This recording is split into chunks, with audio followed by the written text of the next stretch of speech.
Hi అండి.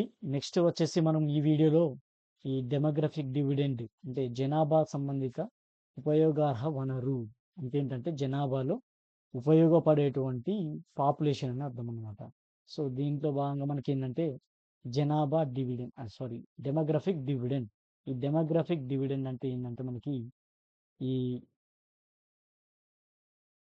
United Nations population fund అనేది ఒకటి ఉందన్నమాట. యుఎన్ఎఫ్పిఏ అంటారు అన్నమాట. యుఎన్ అంటే United Nations Fund for Population Activities అన్నమాట. Population activities. సో ఈ యునైటెడ్ నేషన్స్ పాపులేషన్ ఫండ్ అనేది అంటే స్టార్టింగ్ లో దీన్ని ఏమనేవారంటే మనకి United Nations Fund for Population Activities అనేవారు. ఇది ఒక యుఎన్ ఏజెన్సీ. ఇది వచ్చేసి మనకి తర్వాత ఇది 1967లో ఏర్పాటు చేయడం జరిగింది. 1968 నుంచి 69 నుంచి మనకి దీని యాక్టివిటీస్ అంటే ఆపరేషన్స్ స్టార్ట్ చేయబడినవి.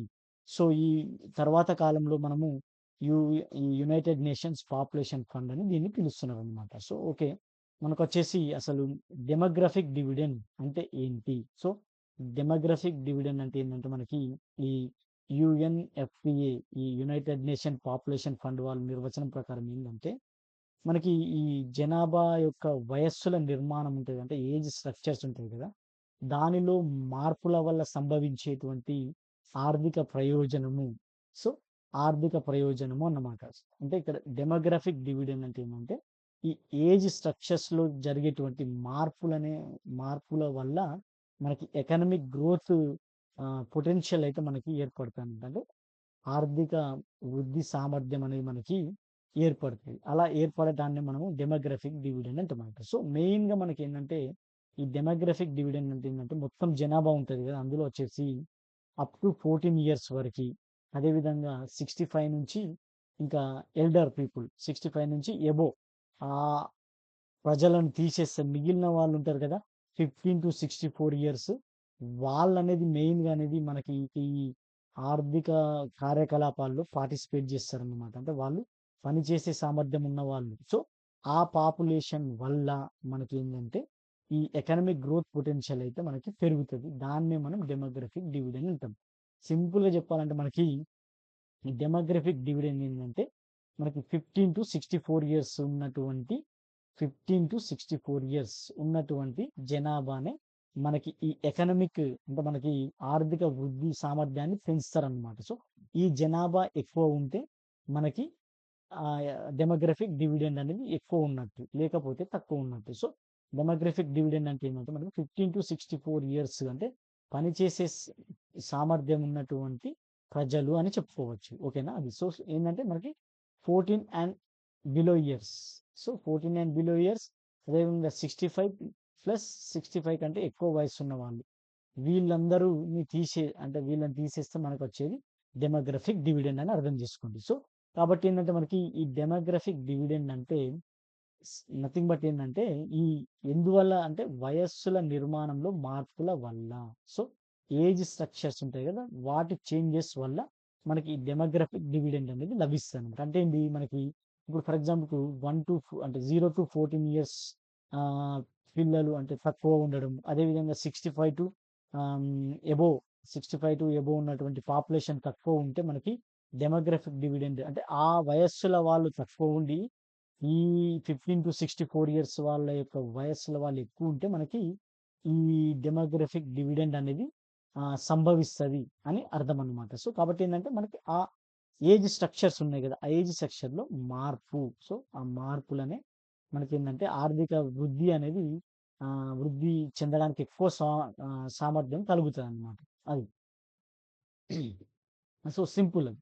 ఇక డెమోగ్రాఫిక్ డివిడెండ్ అంటే సింపుల్. ఏంటి మనకి 15-64 ఇయర్స్ ఏది యుఎన్ఎఫ్పిఏ వాళ్ళ ప్రకారం 64 ఇయర్స్ వరకు ఉన్నటువంటి జనాభా అత్యధికంగా ఉంటే అది మనకి డెమోగ్రఫిక్ డివిడెండ్. మరి అది ఉండడమే కాదు, మనకి అత్యధికంగా ఉండదు. వాళ్ళు పని చేయాలి. అంటే మనకేంటంటే ఆర్థిక కార్యకలాపాల్లో వాళ్ళు పార్టిసిపేట్ చేయాలి.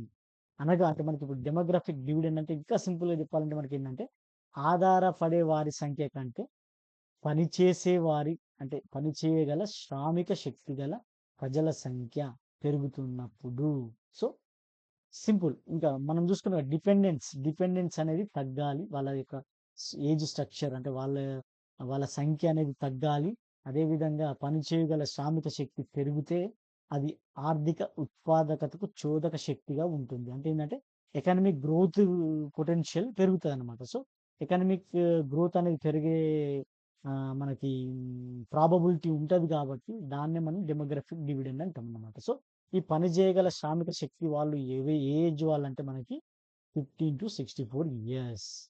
నెక్స్ట్ వచ్చేసి మనకి ఎఫ్‌పిఏ ప్రకారం ఏందంటే మనకేందంటే ఇంకా మనకి యువకుల సంఖ్య అనేది పెరుగుతదన్నమాట. యువకుల సంఖ్య పెరగడం. అంటే పెరుగుతున్న యువకుల సంఖ్య. ఇంకా క్షీణిస్తున్న సంతానోత్పత్తి. సో, ఈ యువకుల సంఖ్య పెరగడము, అదేవిధంగా సంతానోత్పత్తి అనేది తగ్గడం ద్వారా ఏందంటే మనకి ఈ ఏ దేశంలో అయితే మనకి అది సంభవిస్తదో, ఆ దేశం ఈ జనాభా డివిడెండ్‌ను అత్యధికంగా పొందగలుగుతదనమాట. అంటే ఏంది మనకంటే మనకు ఫర్ ఎగ్జాంపుల్‌కి ఈ యువకుల సంఖ్య అంటే 15-64 ఇయర్స్ సంఖ్య పెరగడము. ఇంకా ఫర్ ఎగ్జాంపుల్ మనకి ఒక జంట అంటే మనకి ఉంటారు గదా! ఇప్పుడు మ్యారీడ్ కపుల్ ఉంటారు గదా! ఈ మ్యారీడ్ కపుల్ అనే వాళ్ళకి ఫర్ ఎగ్జాంపుల్‌కి ఒక్కొక్క కపుల్ 10 మంది పిల్లలని పిల్లలకి సంతానం కలిగారనుకో వాళ్ళకి 10 పిల్లల వరకు సంతానం కలిగిందనుకో, అప్పుడేమైతది చిన్న పిల్లల యొక్క సంఖ్య అనేది పెరుగుతది. కాబట్టి డిపెండెన్స్ ఎక్కువైతారన్నమాట. అంటే ప్రతి ఒక్క కపుల్‌కి దగ్గర దగ్గర 5, 6, 10 మంది అప్పుడు పాత కాలంలో అయితే మనకి ఎలాగైతే ఒక్కొక్క ఆహ్, మనకి ఫ్యామిలీలో ఈ చిన్న పిల్లల సంఖ్య అంటే ఎక్కువ సంతానం ఉన్నప్పుడు ఏమైతదంటే మనకి ఈ డిపెండెన్స్ ఎక్కువైతారన్నమాట. తద్వారా ఏమైతదంటే మనకేమైతది అప్పుడు ఈ యువకుల సంఖ్యతో పోల్చుకుంటే పిల్లలు అదేవిధంగా జనాభాలో ముసలి వాళ్ళ యొక్క అంటే సీనియర్ సిటిజన్స్ యొక్క జనాభా పెరగడం ద్వారా ఏమైతదంటే మనకి మనకి డిపెండెంట్ సంఖ్య పెరుగుతది. ఆ పెరగడం ద్వారా ఈ ఆర్థిక కార్యకలాపాల్లో పార్టిసిపేట్ చేసే వాళ్ళ సంఖ్య డిపెండెన్స్‌తో పోలిస్తే తక్కువైతదనమాట. సో, తక్కువ జరగడం ద్వారా ఏమైతదంటే మనకి ఈ జనాభా డివిడెండ్‌ని మనం అంటే వృద్ధికి దోహదం అనేది తక్కువ జరుగుతది. కాబట్టి ఏందంటే మనకి జ ఏదైనా ఒక దేశం ఈ జనాభా డివిడెండ్‌ని అంటే వా అది పొందాలి అనంటే ఏందంటే యువకుల సంఖ్య అనేది పెరగాలి. అంటే 15-64 ఇయర్స్ ఉన్న వయస్సుల వారు ఎక్కువ ఉండాలి. అదేవిధంగా సంతానోత్పత్తి అనేది అంటే టోటల్ ఈ ఫెర్టిలిటీ రేట్ అంటాం గదా! సో, ఫెర్టిలిటీ రేట్ అనేది తగ్గాలి. అంటే ఏంది ఒక కపుల్‌కి ఒకరు లేదంటే ఇద్దరు, ముగ్గురు పిల్లలుంటే అప్పుడేమైతదంటే ఈ చిన్న పిల్లల యొక్క వయస్సు అంటే వాళ్ళ యొక్క సంఖ్య అనేది ఆటోమేటిక్‌గా తగ్గిపోతాయన్నమాట. సో, ద అది రెండిటి ద్వారా జరుగుతదని మనకిక్కడ చెప్పడం జరిగింది. ఇక నెక్స్ట్ వచ్చేసి మనకి ఏందంటే మనకి ఇంకా సింపుల్ ఇంకేందంటే మనకి ఇగ మొత్తం జనాభాలో ఇది చెప్పుకున్నాం మనం. శ్రామిక ప్రజల నిష్పత్తి ఎక్కువగా ఉన్నప్పుడు ఏమైతదంటే డెమోగ్రాఫిక్ డివిడెండ్ అనేది ఏర్పడుతది. సో, అట్లా అది. ఇంకా కాబట్టి ఈ ఎక్కువ నిష్పత్తిలో వీళ్ళుంటే ఏమైతదంటే మనకి ఆర్థిక వృద్ధికి దోహదం అనేది జరగడానికి స్కోప్ ఉంటది. సో, జరగడానికి స్కోప్ ఉంటది. అంటే ఫర్ ఎగ్జాంపుల్‌కి ఇప్పుడు మనకేందంటే ఎక్కువ జనాభా అంటే 15-64 ఉన్నంత మాత్రాన ఆర్థిక వృద్ధి జరుగుతదా అంటే మనకి జరగలేదో చెప్పలేం. ఎందుకంటే ఇప్పుడు ఫర్ ఎగ్జాంపుల్‌కి ఎక్కువ జనాభా కలిగి ఉన్నా గాని వాళ్ళకు మనకి ఏందంటే మనకి ఎంప్లాయ్‌మెంట్ లేదనుకో ఇప్పుడు.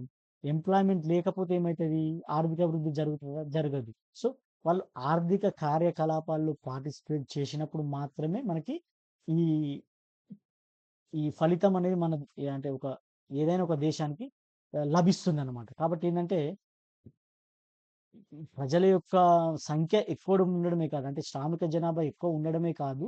వాళ్ళందరి ఆర్థిక కార్యకలాపాల్లో పార్టిసిపేట్ జేసినప్పుడు మాత్రమే మనకి ఈ ఫలితాలనేటివి లభిస్తాయన్నమాట. సో, ఏందంటే మనకి ఈ డెమోగ్రాఫిక్ డివిడెండ్ ఎక్కువుంటే ఏందంటే, ఇంకా పనిచేసే వాళ్ళకి కొరత ఉండది అని అర్థం అన్నమాట. సో, కొరత ఉండదు. తద్వారా ఏందంటే వాళ్ళలో మెజారిటీ పని జేస్తే మనకి ఎక్కువ శాతం ఆర్థిక వృద్ధి అంటే డిపెండెంట్స్ తక్కువుంటారు గాబట్టి, ఇంకా ఆర్థిక వృద్ధి జరగడానికి స్కోప్ ఎక్కువుంటదన్నమాట. సో, ఇంకా ఆర్థిక వృద్ధి జరగాలంటే మనకేందంటే యువ జనాభా తప్పనిసరిగా అంటే ఈ యువ జనాభాకి 15-64 ఇయర్స్ వాళ్ళకి మనకేందంటే ఒకటి నాణ్యమైన విద్య ఉండాలి ఇంకా. అంటే వాళ్ళందరికీ నాణ్యమైన విద్య అందాలి. సో, ఉండంగానే కాదు కదా! వాళ్ళకి అందాలి. అదేవిధంగా సరైనటువంటి పోషకాహారం వాళ్ళకి లభించాలి. అదేవిధంగా ఇంకా వాళ్ళకి గుడ్ హెల్త్ ఉండాలి. అంటే ఆరోగ్యం అనేది చాలా బాగా ఉండాలి. ఇంకా ఆరోగ్యంతో పాటేందంటే వాళ్ళ యొక్క లైంగిక మరియు పునరుత్పత్తి హెల్త్ గూడా అనేది వాళ్ళకు చాలా చక్కగా ఉంటేనే మనకి ఈ అంటే అందరూ ఆరోగ్యంగా ఉన్నప్పుడు మాత్రమే గదా! వాళ్ళు మనకి ఈ ఎకనామిక్ యాక్టివిటీస్‌లో చురుకుగా పార్టిసిపేట్ జేస్తారు. లేకపోతే మనకి వాళ్ళు పార్టిసిపేట్ జేయరు. అది నిరుపయోగం గూడా అయితదనమాట. సో, కాబట్టి ఏందంటే డెమోగ్రాఫిక్ డివిడెండ్‌లో ఈ యువత జనాభా పెరిగినప్పుడు వాళ్ళకేందంటే తప్పనిసరిగా ఒక నాణ్యమైన విద్య ఉండాలి. అదేవిధంగా తగిన పోషకాహారం ఉండాలి. ఇంకా ఆరోగ్యం అనేది గూడా వాళ్ళకి చాలా చక్కగా ఉండాలన్నమాట. సో, ఇట్లా క్వెషన్స్ ఎట్లా అడుగుతారు మనకిక్కడంటే, ఈ డెమోగ్రాఫిక్ డివిడెండ్ అనేది ఒక దేశం పొందాలి అనంటే ఈ క్రింది వానిలో ఏమి ఉండాలి అనేసి అట్లా అడుగుతారన్నమాట. సో, అంటే నాణ్యమైన విద్య ఉండాలి, తగిన పోషకాహారం ఉండాలి, ఆరోగ్యం అంటే హెల్త్ బాగుండాలి, ఇంకా రీప్రొడక్టివిటీ గూడా చాలా చక్కగా ఉండాలి అనేది మనకి చెప్తారనమాట. సో, అన్నీ రైటే. సో, 5 అన్నీ కరెక్టు. లేదంటే అందులో ఒకటి తప్పిచ్చేసి మనకి అడగడానికి స్కోప్ ఉంటది. అంటే వాళ్ళకి గుడ్ వెల్త్ ఉండాలని అట్లా అడగొచ్చు. అంటే ఇక్కడ చెప్పలేదు మనకి.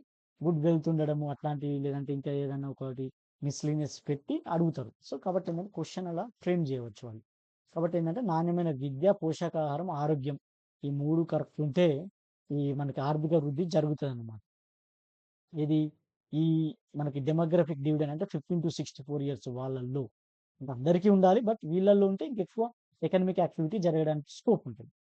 ఇక నెక్స్ట్ వచ్చేసి మనకేందంటే ఈ ఐఎంఎఫ్ మనకేందంటే ఇంటర్నేషనల్ మానిటరీ ఫండ్ అనేది ప్రకారం ఏం చెప్పారంటే మనకి వీళ్ళు భారతదేశం అనేది 1980స్‌ల నుండి అంటే 1980ల దశకం నుంచి ఏందంటే ఈ డెమోగ్రాఫిక్ డివిడెండ్ వల్ల లబ్ధి పొందుతుందని చెప్పిందన్నమాట. సో, మన క్వెషన్ ఎట్లా అడుగుతారు? 1980 దశకం నుండి భారతదేశం ఈ డెమోగ్రాఫిక్ డివిడెండ్ వల్ల లబ్ధి పొందుతుందని చెప్పిన వారు అంటే ప్రకటించిన వాళ్ళు లేదంటే రిపోర్ట్ ఇచ్చిన వాళ్ళు ఎవరు అంటారనమాట. ఐఎంఎఫ్ అంటే యుఎస్ సెన్సస్ బ్యూరో లేదంటే ఇప్పటి వరకు యుఎన్ఎఫ్పిఏ ఇట్లా ఎవరు అని అడుగుతాను. లేకపోతే వరల్డ్ బ్యాంక్ అట్లాంటివి అడుగుతారనమాట. అడిగినప్పుడు ఎవరు ఐఎంఎఫ్ వాళ్ళు మనకు చెప్పారనమాట. సో, డెమోగ్రాఫిక్ డివిడెండ్ వల్ల 1980స్ నుంచే భారతదేశం అనేది మనకి లబ్ధి పొందుతుంది. ఎలాగంటే మనకేంటంటే 15 అంటే 14 ఏజ్ వరకున్న వాళ్ళు యొక్క సంఖ్య మెల్లగా తగ్గుతా ఉంది. ఎందుకు?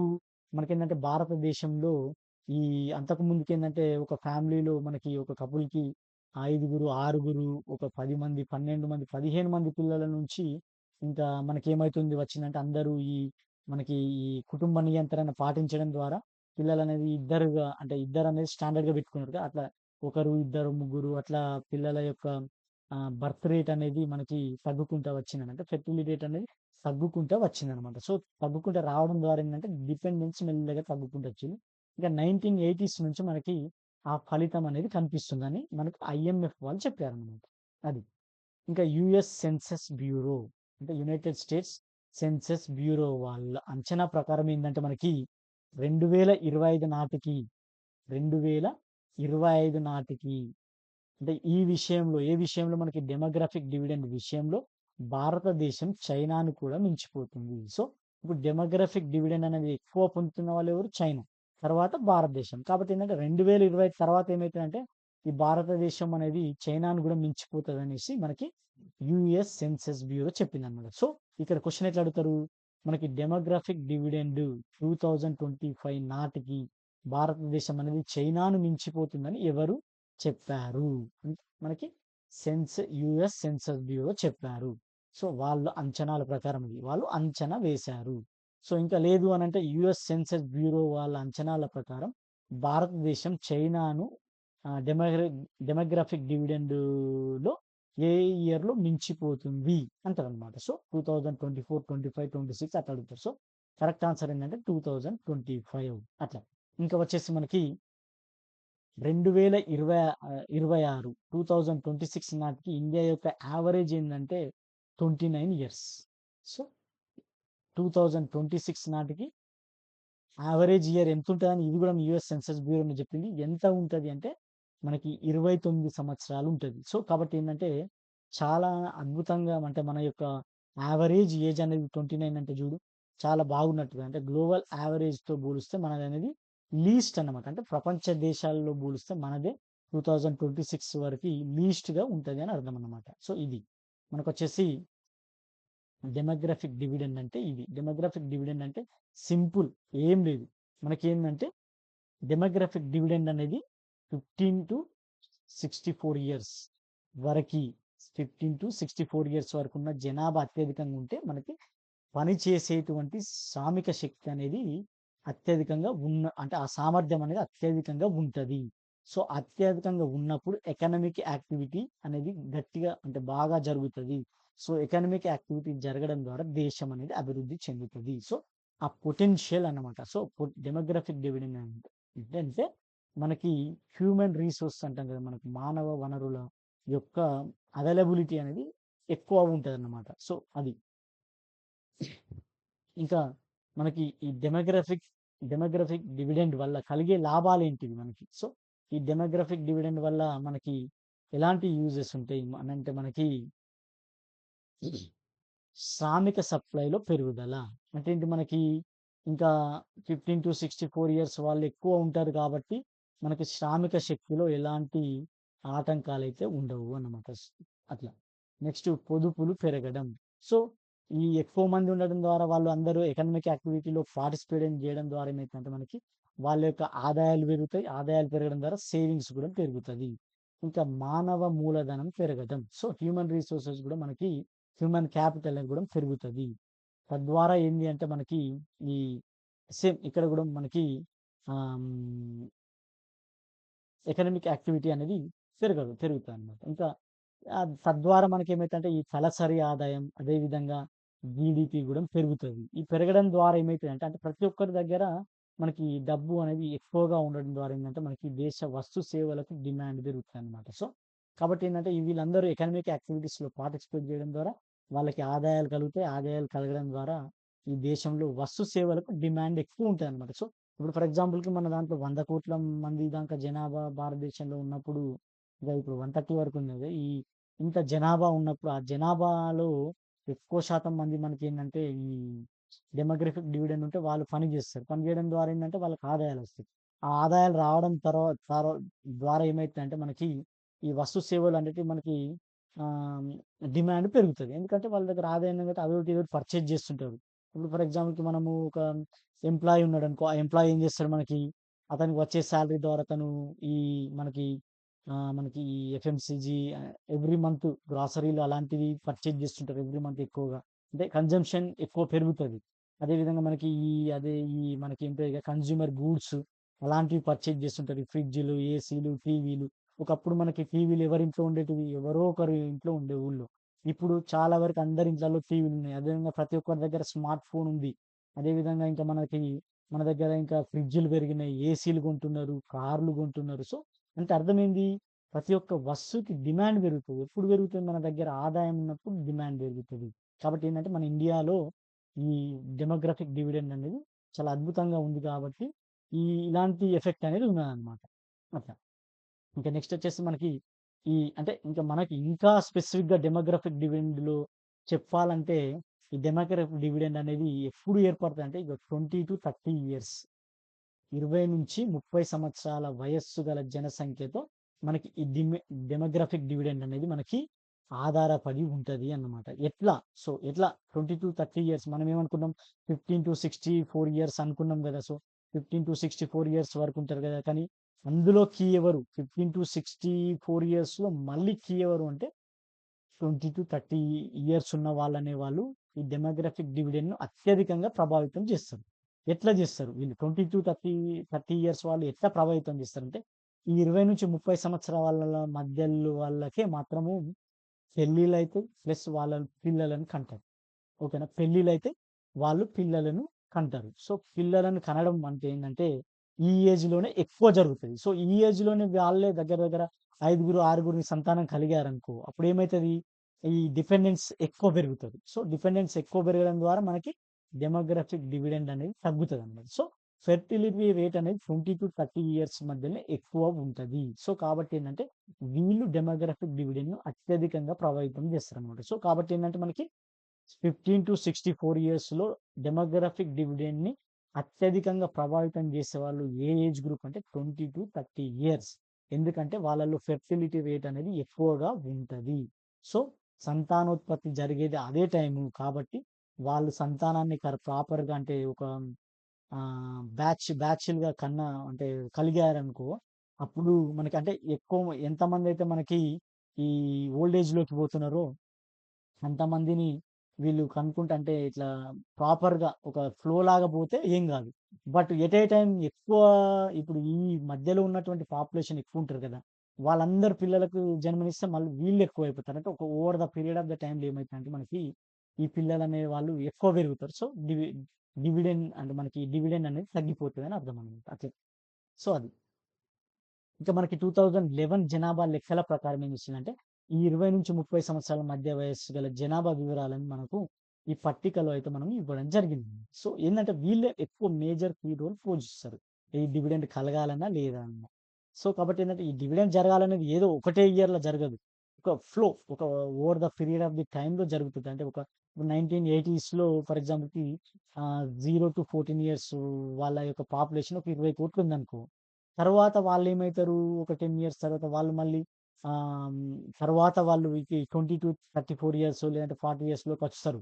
కాబట్టి వాళ్ళు ఈ ఇయర్స్‌లోకి వస్తారనమాట. మళ్ళీ తర్వాత వీళ్ళు ఈ కుటుంబ నియంత్రణ లాంటి పార్టిసిపేట్ చేసి ఫెర్టిలిటీ రేట్ అనేది తగ్గిస్తే నెక్స్ట్ ఇయర్స్‌లో కొంచెం తగ్గుతారు జనాభా. అంటే ఒక 15,00,00,000 అయితది. అట్లా over the period of the టైమ్‌లోనే మనకి డెమోగ్రాఫిక్ డివిడెండ్ అనేది లభిస్తది. ఎట్ ఎ టైమ్ నెక్స్ట్ ఇయరే అట్లా జరగదు గదా! అట్లా. సో, కాబట్టి ఈ 20-30 ఇయర్స్ మధ్య ఉన్న వయస్సు వాళ్ళు ఎంతమందున్నారు? ఇదేమో లక్షలల్లో. సో, మొత్తం ఈ మనకిచ్చిన ఫిగర్స్ ఈ కింద అనేది లక్షలల్లో. అదేవిధంగా తెలంగాణలో పర్సెంటేజ్ ఎట్లుంది? భారతదేశంలో ఎట్లా పర్సెంట్ ఉంది? అంటే మొత్తం జనాభా ఎంత పర్సెంటేజ్ ఈ మొత్తం జనాభాలో ఎంత పర్సెంటేజ్ ఉందని అర్థం అన్నమాట. సో, ఇక్కడ చూస్తే మనకి మొత్తం జనాభా అంటే ఈ 20-30 సంవత్సరాల మధ్య ఉన్న వాళ్ళు ఎంతమందున్నారు? అంటే 66.4 లక్షల మందున్నారు. అంటే రఫ్‌గా చెప్పాలంటే 66 లక్షల మందున్నారు ఇక జనాభాలో. 20-30 సంవత్సరాలు అంటే మనకి 3.5 క్రోర్స్‌లో మనకి 66 లాక్స్ వాళ్ళు ఈ 20, 30 సంవత్సరాల మధ్యలో వయస్సులో ఉన్నారు.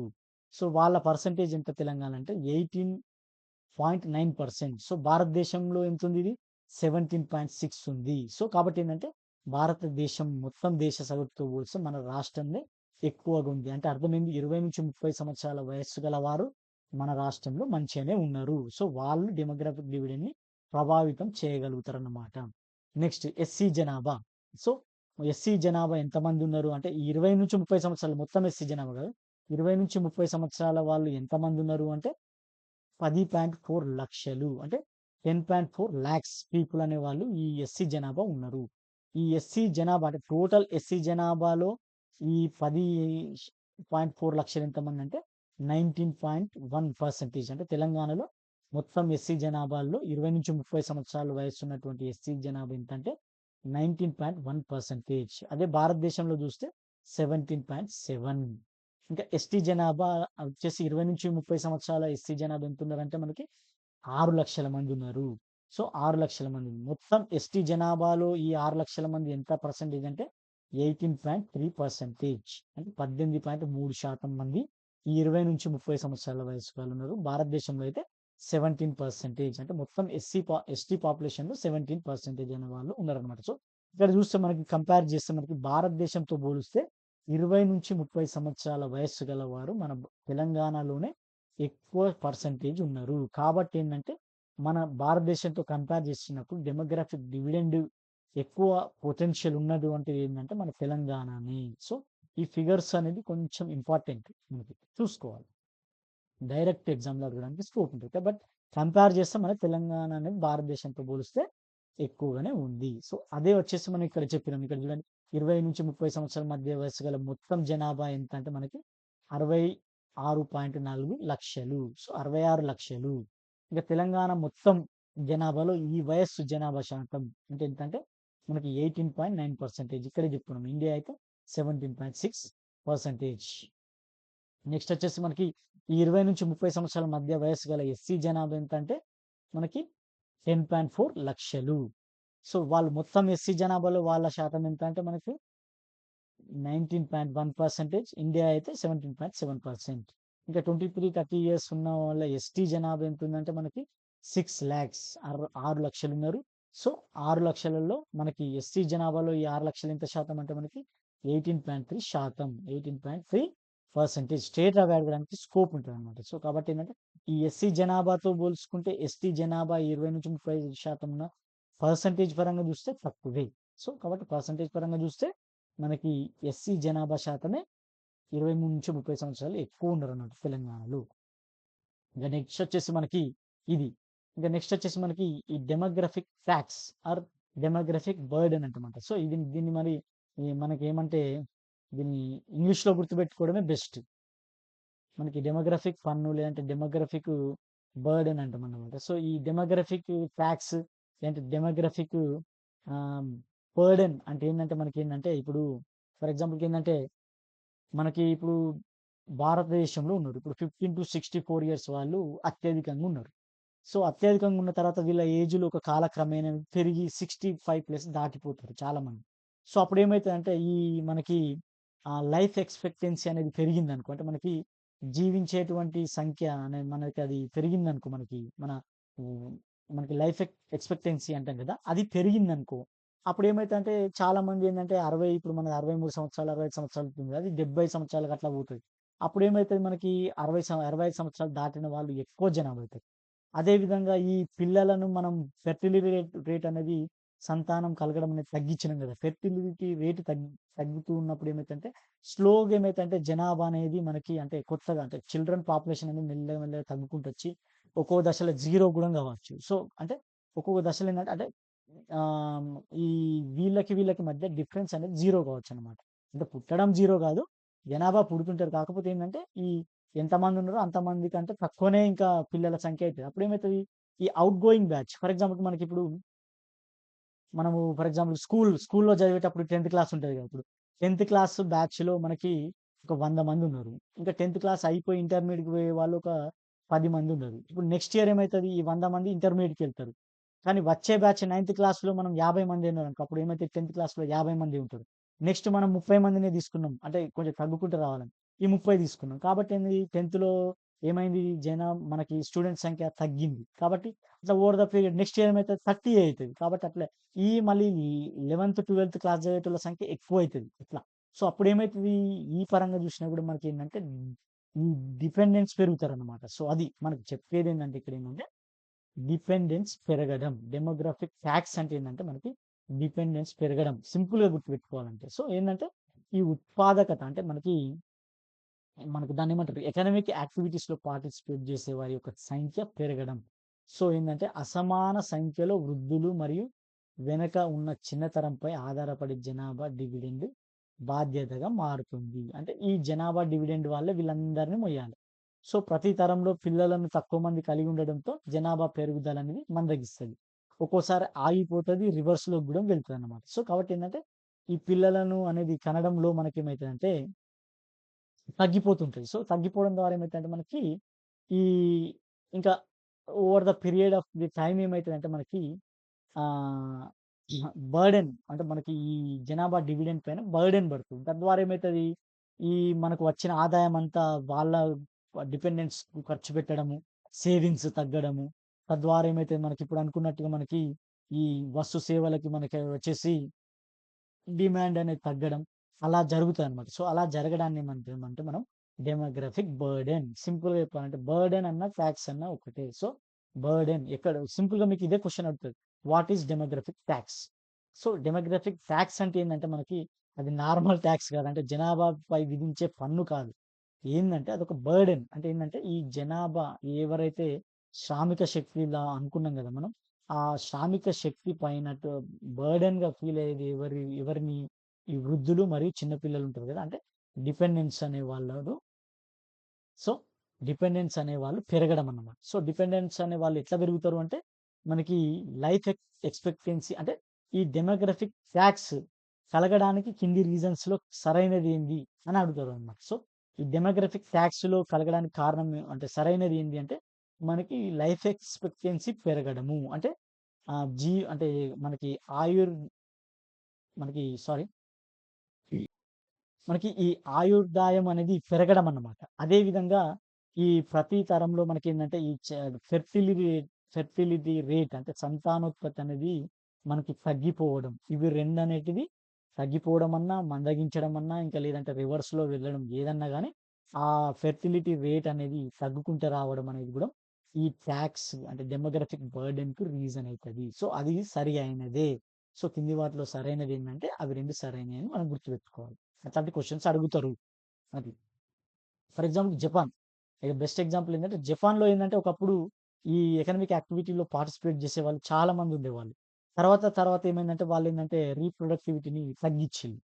అంటే ఈ పిల్లలను కనేటువంటిది తగ్గించాలి. అంటే ఈ 20-30 ఇయర్స్ ఏదైతే ఉంటదో, ఆ ఇయర్స్‌లో సరిగ్గా పెళ్ళిళ్ళు చేసుకోకపోవడము, అది 30 ఇయర్స్ నుంచి 35 ఇయర్స్‌కి వెళ్ళడం అట్లాంటి ద్వారా ఏమైందంటే వాళ్ళ యొక్క ఫెర్టిలిటీ రేట్ అనేది తగ్గిపోయి, ఈ పిల్లలను అంటే ఒక్కొక్క ఫ్యామిలీలో ఒకరినే కనడం. అంటే మనం ఇండియాలో అయితే ఇద్దరం అనుకున్నాం కదా!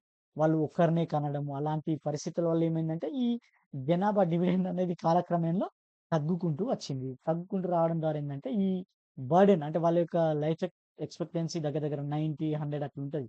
సో, అంత గాబట్టి వాళ్ళందరూ అంతకాలం జీవించేసరికి అంటే 65 తర్వాత రిటైర్మెంట్ తర్వాత ఒక 30 సంవత్సరాల పైన వాళ్ళు జీవిస్తున్నారు. కాబట్టి ఏంటంటే వాళ్ళంతా ఈ ఎవరైతే పని జేస్తున్నారో వాళ్ళ పైన ఎక్కువ డిపెండ్ అవ్వడం ద్వారా మనకి ఈ ఏదంటే మనకి డెమోగ్రాఫిక్ టాక్స్ అనేది లేదంటే డెమోగ్రాఫిక్ బర్డెన్ అనేది జరుగుతుందన్నమాట. ఇది సింపుల్. అది. నెక్స్ట్ వచ్చేసి మనకి ఇందులో భాగంగా మనకేంటంటే ఈ 2011 సెన్సస్ ఇది మనకొచ్చేసి ఈ మనకి మనకు తెలంగాణ ఒకటి అట్లాస్ అని ఇచ్చారు. అందులో ఉన్నటువంటి ఫిగర్స్ ఇవి. సో, కాబట్టి వెరీ వెరీ ఇంపార్టెంట్. మనకు 2011 సెన్సస్ ప్రకారం ఏం చేశారంటే మనకి తెలుగు అకాడమీలో ఉండదు. మనకేందంటే ఈ 2011 సెన్సస్ ప్రకారం ఏందంటే 2 రకాలుగా మనకేందంటే డివైడ్ చేశారు. ఒకటేంటంటే వర్కింగ్ పాపులేషన్. ఒకటేంటి మనకి వర్కింగ్ పాపులేషన్ అంటే పని చేయుచున్న జనాభా. ఓకేనా? ఒకటి పని చేయుచున్న జనాభా.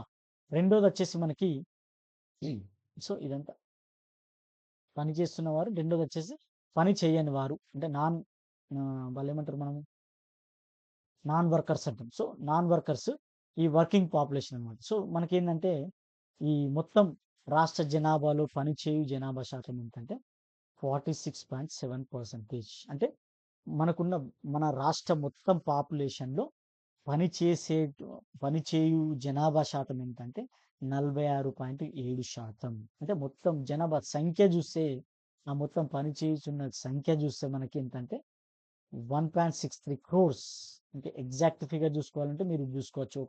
1,63,40,942 మంది. సింపుల్‌గా చెప్పాలంటే 1.634 క్రోర్స్. సో, మొత్తం పనిచేయు జనాభా. అంటే మొత్తం జనాభాలో పనిచేసే జనాభా ఇంతమంది ఉన్నారనమాట.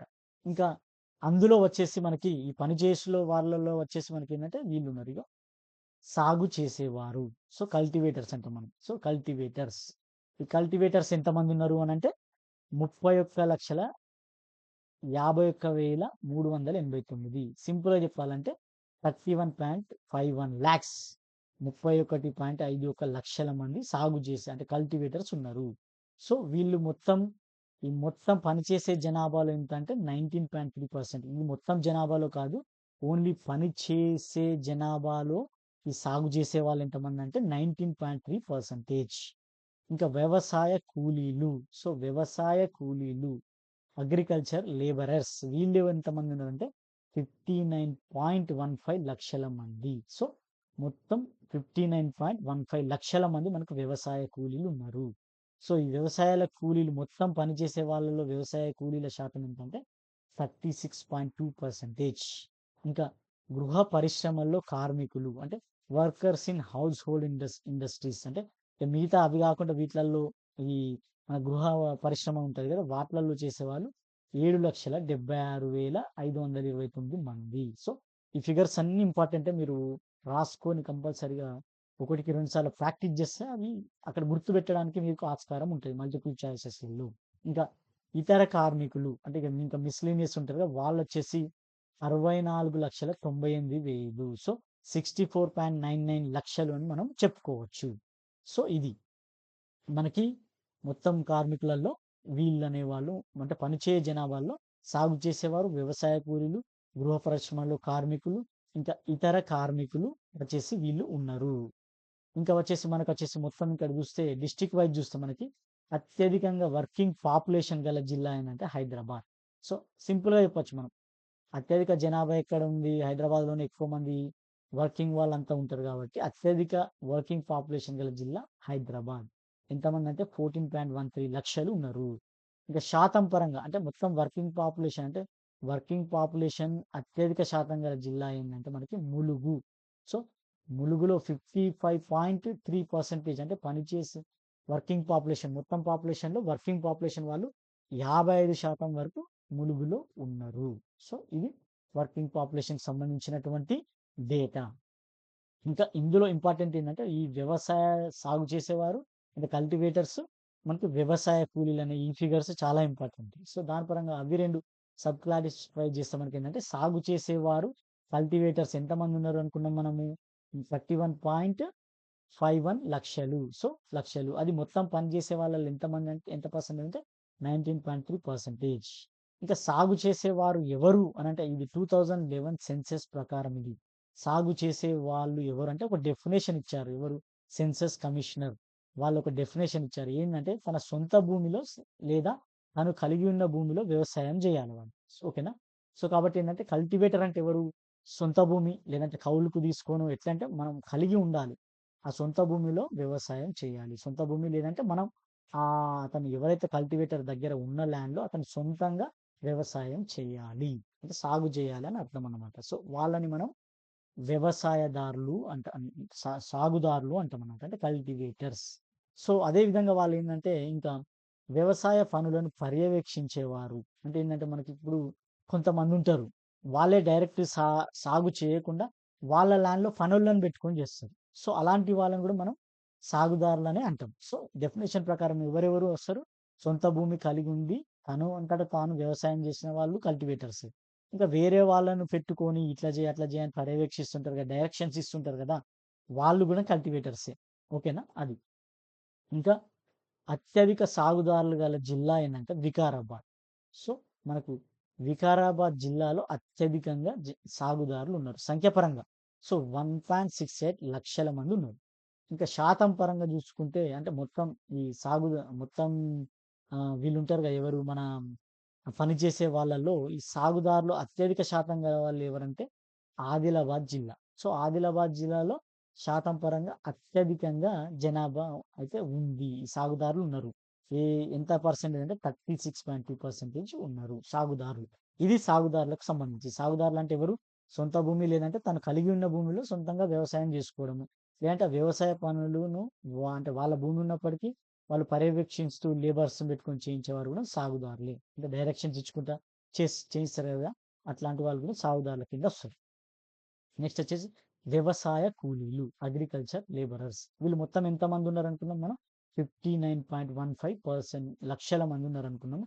వాళ్ళు మొత్తం పనిచేసే వాళ్ళలో 36.2% ఉన్నారన్నమాట. సో అది. ఈ 36.2% ఉన్నారు. ఇక్కడ ఇంకొకటి మీకు చెప్పుకోవాలి. మెయిన్ ఫస్ట్ వచ్చేసి ఇక్కడొచ్చేసి ఆర్డర్‌లో రాయమంటారు. అంటే ఎక్కువ నుంచి తక్కువ వరకు రాయమంటారు. అంటే మనకు చూస్తే ఇక్కడ ఇతర కార్మికులు ఎక్కువున్నారు. తర్వాత వ్యవసాయ కూలీలు ఎక్కువున్నారు. తర్వాత సాగుదారులు ఎక్కువున్నారు. తర్వాత గృహ పరిశ్రమలో కార్మికులున్నారు. అంటే అసెండింగ్ ఆర్డర్, డిసెండింగ్ ఆర్డర్ అడుగుతారు కదా! అంటే ఎక్కువ నుంచి తక్కువకు, తక్కువ నుంచి ఎక్కువకు అడుగుతారు కదా! అది ఇట్లుందన్నట్టు. సో, కాబట్టి ఏందంటే మనకి ఇతర కార్మికులు ఎక్కువున్నారు. తర్వాత వ్యవసాయ కూలీలు ఎక్కువున్నారు. సాగు చేసేవారు తర్వాత లాస్ట్ గృహ పరిశ్రమలో ఉన్నవారు. ఒకవేళ ఇతర కార్మికులు ఇవ్వలేదు ఆప్షన్‌లో అనుకుంటే మనకు వ్యవసాయ కూలీలు ఎక్కువున్నారు. సో, వ్యవసాయ కూలీల తర్వాత కల్టివేటర్స్ తర్వాత ఈ workers in house hold industry. ఇది ఇంపార్టెంట్. ఇట్లనే అడుగుతారు క్వెషన్స్. సో, అది గుర్తుపెట్టుకోండి. ఇంకా మనకొచ్చేసి ఈ వ్యవసాయ కూలీలు. ఈ వ్యవసాయ కూలీలు అంటే ఎవరంటే మనకి ఈ వ్యవసాయ కార్మికుడు అని కూడా మనం అంటాం కదా! వాళ్ళేంటంటే ఈ వేతనాల కోసం మరొక వ్యక్తి భూమిలో పనిచేసే వ్యక్తి. ఇది ఎక్కడి నిర్వచనం మనకి సెన్సస్ రిజిస్ట్రార్ యొక్క నిర్వచనం. అంటే సెన్సస్ చేసేటప్పుడు ఎవరిని వ్యవసాయ కూలీలుగా పరిగణించాలనేది ఒక సెన్సస్ చేసేటప్పుడు ఉంటది గదా! అది ఎవరు అనంటే ఈ డెఫినిషన్ ఇచ్చారు. అంటే వేతనాల కోసం వేరొకరి భూమిలో వాళ్ళు పని చేస్తుంటే వాళ్ళని వ్యవసాయ కూలీలు అంటారనమాట. సో, అతనికి ఎలాంటి సాగు నష్టం అనేది ఉండదు. అంటే ఎందుకంటే ఆయన వ్యవసాయం చేయడు గదా! సో, ఎలాంటి రిస్క్ ఉండదు ఆయనకి. ఎలాంటి రిస్క్ అనేది వ్యవసాయంలో ఉండదు. పోతాడు, పని చేసుకుంటాడు, వేజెస్ వస్తాయి, ఉంటాడు అట్లా. అంతేగాని పంట నష్టం జరిగినా అట్లా ఎట్లయినా ఆయనకు సంబంధం లేదు. అట్లా. అలాంటి వారిని మనం వ్యవసాయ కూలీలు అంటాం. ఇంకా అత్యధిక వ్యవసాయ కూలీలు గల జిల్లా అంటే సంఖ్యాపరంగా అత్యధిక వ్యవసాయం కూలీలు ఎక్కడున్నారంటే ఖమ్మంలో ఎక్కువున్నారు. సో, ఖమ్మంలో వ్యవసాయ కూలీలు ఎక్కువున్నారు. ఇంకా శాతం పరంగా పర్సెంటేజ్ ప్రకారం చూస్తుంటే వ్యవసాయ కూలీలు ఎక్కువున్న వాళ్ళు ఎక్కడంటే ములుగు. సో, ములుగులో మనకి ఈ వ్యవసాయ కూలీలనే వాళ్ళు ఎక్కువగా ఉన్నారు. సో, మనకేంటంటే ఇంకా ఇది వ్యవసాయ కూలీలకు సంబంధించినటువంటి ఆహ్, అది. అదే విధంగా ఇంకా మనకి ఈ అట్లాస్‌లో గూడా మనకేం జేశారంటే ఇంకొక 2 రకాలుగా క్లాసిఫికేషన్ జేసిండు మొత్తం. ఈ పనిచేసే జనాభా వాళ్ళని. ఎట్లంటే మనకి ఒకటి మెయిన్ వర్కర్స్. ఇప్పుడు నెక్స్ట్ ఏందంటే మనకి ఇంకొక క్లాసిఫికేషన్ ఉంది అని జెప్పుకోవచ్చు. Main workers. సో, 2011 సెన్సస్ ప్రకారం మళ్ళీ ఏం జేశారంటే ప్రధాన కార్మికులు. సో, మెయిన్ వర్కర్స్ వీళ్ళనమాట. అదే విధంగా నెక్స్ట్ వచ్చేసి ఉపాంత కార్మికులు. So, marginal workers. Marginal workers. So, main workers అదే విధంగా మార్జినల్ వర్కర్స్ అంటామన్నమాట. సో, మెయిన్ వర్కర్స్ అంటే ఎవరు? ప్రధాన కార్మికులు అంటే ఎవరు? ఒక సంవత్సరంలో 183 రోజులు లేదంటే ఒక సంవత్సరంలో ఏందంటే 183 రోజులు లేదంటే అంతకంటే ఎక్కువ కాలం ఆర్థికంగా లాభదాయకమైన కార్యకలాపాల్లో వీళ్ళు నిమగ్నమైతే వాళ్ళని ప్రధాన కార్మికులు అంటారనమాట. సో, ఏందంటే 183 రోజులు లేదంటే అంతకంటే ఎక్కువ కాలం ఆర్థిక కార్యకలాపాల్లో పార్టిసిపేట్ చేస్తే వాళ్ళని ప్రధాన కార్మికులు అంటారు. అంటే ఏందంటే 183 రోజుల నుంచి అంతకంటే ఎక్కువ కాలం ఏది ఒక సంవత్సర కాలంలో. అంటే మనకి ఎకనామిక్ యాక్టివిటీస్‌లలో పార్టిసిపేషన్ చేసే వాళ్ళని ప్రధాన కార్మికులు అంటారనమాట. అదే విధంగా నాన్ వర్కర్స్ అనేది కూడా ఒకటుంటది. నాన్ వర్కర్స్ అంటే వీళ్ళు ఎలాంటి మనకి ఆహ్, ఎకనామిక్ యాక్టివిటీలో వీళ్ళు పార్టిసిపేట్ చెయ్యరు. అలాంటి వాళ్ళు నాన్ వర్కర్స్. ఇంకా మనకొచ్చేసి రాష్ట్రం మొత్తంలో పనిచేయు జనాభా సంఖ్య ఎంతంటే 63,40,942. సో, ఇంతకుముందు చెప్పుకున్నదే 1.63 క్రోర్స్. 1.63 క్రోర్స్ అనే వాళ్ళు మన రాష్ట్రంలో పనిచేసే జనాభా. అందులో ప్రాథమిక కార్మికుల సంఖ్య ఎంతంటే మనకి 1.37 క్రోర్స్. అంటే ఏంది మనకి ఈ 1.63 క్రోర్స్‌లో దగ్గర దగ్గర 84% మనకి ప్రధాన కార్మికుల సంఖ్య. ఈ మెయిన్ వర్కర్స్ అత్యధికంగా గల జిల్లా ఏందంటే హైదరాబాద్. సో, హైదరాబాద్ లో ఎక్కువ శాతం మెయిన్ వర్కర్స్ ఉన్నారు. ఎంతమంది 10.96 లక్షల మంది. ఇంకా శాతం పరంగా చూస్తే మెయిన్ వర్కర్స్ గల జిల్లా ఏందంటే జోగులాంబ, గద్వాల. సో, జోగులాంబ, గద్వాల్. ఇందులో 92.2% మెయిన్ వర్కర్సే ఉన్నారు. అంటే మొత్తం వర్కర్స్‌లో మెయిన్ వర్కర్సే ఎక్కువ శాతం ఉన్నారు. ఎంతంటే 92.2% ఏది జోగులాంబ, గద్వాల. సో, అది. అంటే ప్రధాన కార్మికులంటే ఎవరు? మనకి 183 రోజుల నుంచి ఇంకా అంతకంటే ఎక్కువ కాలం ఒక సంవత్సరంలో ఆర్థిక కార్యకలాపాల్లో పార్టిసిపేట్ చేసేవాళ్ళు. అంటే అంత పని చేసేవాళ్ళు. నాన్ వర్కర్స్ ఏంటంటే లాభదాయకం లేనటువంటి నాన్ ప్రాఫిట్ ఉన్న కార్యకలాపాల్లో కూడా 183 డేస్ పార్టిసిపేట్ చేసిన ఆయనని నాన్ వర్కర్ అంటారు. అంటే వర్కర్ లెక్క కాదు. సో, ప్రాఫిట్ అనేది ఉండాలన్నమాట. సో, ఎకనామిక్ ప్రాఫిట్ ఉన్నటువంటి కార్యకలాపాల్లో అతను పార్టిసిపేట్ చేయాలి. ఇలాంటి వాళ్ళని మెయిన్ వర్కర్స్ అంటారు. అంటే 183 రోజుల కంటే ఎక్కువ. 183 లేదా అంతకంటే ఎక్కువ ఉన్న వాళ్ళని ప్రధాన కార్మికులు. సో, సింపుల్‌గా ఎట్లా అడుగుతారంటే ప్రధాన కార్మికులు అంటే ఏంటి? సెన్సస్ 2011 ప్రకారం అంటే ఇది రాయాలి. అది గుర్తుపెట్టుకోండి. ఇంకా ఎవరెవరు ఎంతున్నారనేది దగ్గర దగ్గర మొత్తం వర్కర్స్‌లో మనకి 84% అనేవాళ్ళు ప్రధాన కార్మికులు. ఎక్కువున్న వాళ్ళు హైదరాబాద్, పర్సెంటేజ్ పరంగా ఎక్కువుంటే జోగులాంబ, గద్వాల్. అది. నెక్స్ట్ వచ్చేసి ఉపాంత కార్మికులు. సో, ఉపాంత కార్మికులని మనం మార్జినల్ వర్కర్స్ అంటాం. సో, ఈ ఉపాంత కార్మికులంటే ఎవరు అంటే సంవత్సరంలో 183 రోజుల కంటే తక్కువ 183 రోజుల కంటే తక్కువ ఆర్థికంగా లాభదాయకమైన కార్యకలాపాల్లో నిమగ్నం ఉన్నవాళ్ళు. అంటే 183 డేస్ కంటే ఎక్కువ డేస్ వర్క్ చేసిన వాళ్ళని మనం అంటే ఈ ఎకనామిక్ ప్రాఫిట్ ఉన్న వాటిల్లో వర్క్ చేసిన వాళ్ళని మనం మార్జినల్ వర్కర్స్ అంటాం. అది. సో, డెఫినిషన్ గుర్తుపెట్టుకోవాలి. కంపల్సరీగా అడుగుతారు. ఇంకా రాష్ట్రంలో మొత్తం పనిచేయు జనాభాలో అంటే టోటల్ వర్కింగ్ పాపులేషన్ ఎంతుంది అనుకున్నాం మనం? 1.36 క్రోర్స్ ఉంది అనుకున్నాం. అంటే మొత్తం మొత్తం జనాభాలో 3.50 ఉంది కదా, ఆ క్రోర్స్‌లో 1.63 క్రోర్స్ అనేవాళ్ళు పనిచేసే జనాభా. సో, మొత్తం కార్మికులలో మనకు ఉపాంత కార్మికుల సంఖ్య ఎంతంటే 26.22 లక్షలు. సో, 26.22 లక్షల మంది ఉపాంత కార్మికులు ఉన్నారు. సో, వీళ్ళు ఎంతమంది? 16%. సో, 16%. వాళ్ళు 84 ఉన్నారు. వీళ్ళు 16 ఉన్నారు. అంతే ఇంకా. ఇంకా అత్యధిక మార్జినల్ వర్కర్స్ గల జిల్లా ఏంటంటే హైదరాబాద్. సో, అత్యధికంగా మార్జినల్ ఉన్నది కూడా హైదరాబాద్ జిల్లాని. ఎంతమంది? 3.17 లక్షల మంది. ఇంకా శాతం పరంగా చూస్తే, అంటే సంఖ్యాపరంగా చూస్తే హైదరాబాద్, శాతం పరంగా చూస్తే కొమ్రం భీం, ఆసిఫాబాద్. సో, కొమ్రం భీం, ఆసిఫాబాద్ జిల్లాలో మార్జినల్ వర్కర్స్ పర్సంటేజ్ పరంగా తక్కువ ఉన్నారు.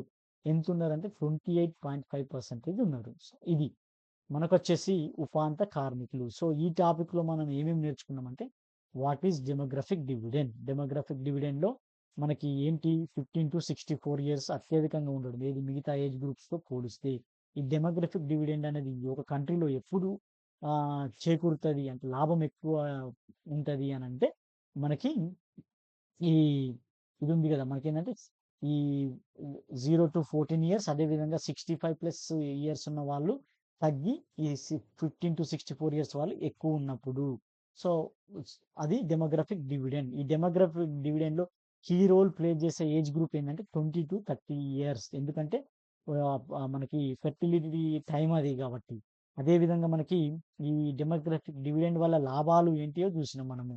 ఇంకా వచ్చేసి మనకి ఈ డెమోగ్రాఫిక్ డివిడెండ్ తర్వాత డెమోగ్రాఫిక్ బర్డెన్ అంటే ఏందో జూసినాం. అంటే ఏంటి, మనకి ఒక over the period of the టైమ్‌లో మనకేమైతుందంటే, ఈ ఆ ఆయుర్దాయం పెరగడము, అంటే లైఫ్ ఎక్స్‌పెక్టెన్సీ పెరగడము, అదేవిధంగా చిన్న పిల్లల యొక్క సంఖ్య అనేది తగ్గుకుంటూ రావడం ద్వారా మనకేమైందంటే బర్డెన్ అనేది పెరిగిపోయి, అంటే ఈ మార్జిన్ అంటే మనకి ఈ డివిడెండ్ అనేది తగ్గిపోయి మనకి ఆహ్, డెమోగ్రాఫిక్ బర్డెన్ అనేది జరుగుతదనమాట. నెక్స్ట్ వచ్చేసి మనకి ఈ సెన్సస్ ప్రకారం మనకేందంటే, ఈ మెయిన్ వర్కర్స్ ఉంటారు. అదేవిధంగా మార్జినల్ వర్కర్స్ ఉంటారు. సో, మెయిన్ వర్కర్స్ అంటే 183 లేదంటే అంతకంటే ఎక్కువ రోజులు ఆర్థికంగా లాభదాయకమైనటువంటి కార్యకలాపాల్లో పార్టిసిపేట్ చేస్తే.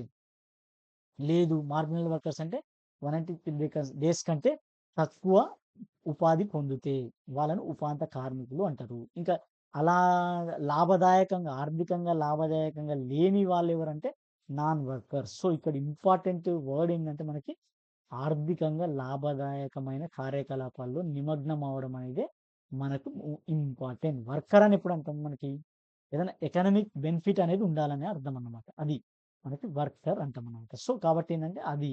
దాని తర్వాత ఏందంటే మనకి ఈ వర్కర్స్‌లో అదేవిధంగా మనకి ఈ పనిచేయు జనాభాలో ఎవరుంటారు? కల్టివేటర్స్ ఉంటారు, అగ్రికల్చర్ లేబర్ ఉంటారు.